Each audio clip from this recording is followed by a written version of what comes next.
Day 3 of my IELTS preparation. আমি ২ মাসের মধ্যে ৪ টা মডিউলে ব্যান্ড 8.5 পাওয়ার জন্য পড়াশোনা করতেছি। আজকে আমি কি পড়লাম চলেন আপনাদের সাথে শেয়ার করি। একটা জিনিস যেটা আমি রেগুলার করতেছি তা হলো আমার প্রাইভেট ওয়েবসাইট থেকে ৩ টা করে এসে পড়া। আমি যে ৩ টা এসে পড়ব সেই ৩ টা এসে আমি আমার স্টাডি গ্রুপে পড়া শুরু করার আগেই পাঠিয়ে দিছি।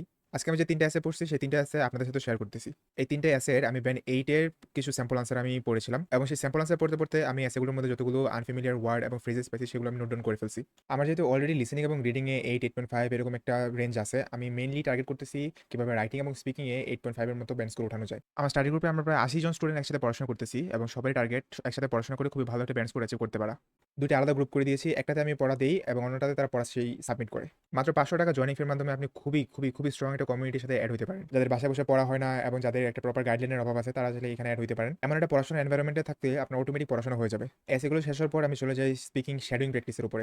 আমি ঠিক করছি যে আগামী ১০ দিন আমি এই শ্যাডোইং প্র্যাকটিসটা কন্টিনিউ করব।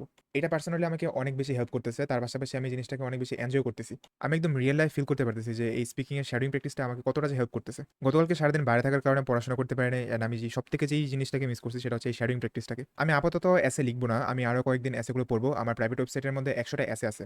ওইখান থেকে আমার ১২ টা এসে পড়া হইছে। আমি এই ১০০ টা এসে আগে পড়া শেষ করব। থেকে আমি topic specific vocabulary note down শেষ করব। তারপর আমি লেখা শুরু করব। আজকে লেটার সি প্র্যাকটিস করতে যেয়ে আমার এতগুলো স্পেলিং মিস্টেক হইছে, আমি অ্যাকচুয়ালি বলতে লজ্জা পাইতেছি যে আমার ৮০ টা থেকে কয়টা কারেক্ট হইছে। আপনারা দিনের একটা নির্দিষ্ট সময় সবসময় বরাদ্দ রাখবেন শুধুমাত্র স্পেলিং প্র্যাকটিসের জন্য। অন ক্যামেরা আমি ২ ঘন্টা পড়াশোনা করেছি, বাট অফ ক্যামেরা আমি আরো অনেক পড়াশোনা করা বাকি আছে। সেন্টেন্স মেকিং নিয়ে আমার একটা নোট বানাইতে হবে। কারণ ৬ তারিখ থেকে আমার রাইটিং স্পিকিং এর একটা ব্যাচ শুরু হবে। ওদেরকে ওটা শেয়ার করতে হবে অ্যান্ড এই নোটটা আমি আমার স্টাডি গ্রুপে শেয়ার করে দিব। গতকাল মাঝরাতে ওদেরকে একটা কিউ কার্ড দিয়েছিলাম। দেখলাম মোটামুটি কয়েকজন খুবই ভালো বলতে পারছে কিউ কার্ডটা। দেখেন ওই কিউ কার্ডটা নিয়ে কিন্তু আমি একটা পোস্ট করে দিয়েছিলাম। আপনারা চাইলে সেই কিউ কার্ডটা প্র্যাকটিস করতে পারেন। আমি সন্ধ্যায় একটা ফুল লিসেনিং টেস্ট দিব, একটা রিডিং পেসেজ ৩ সলভ করব।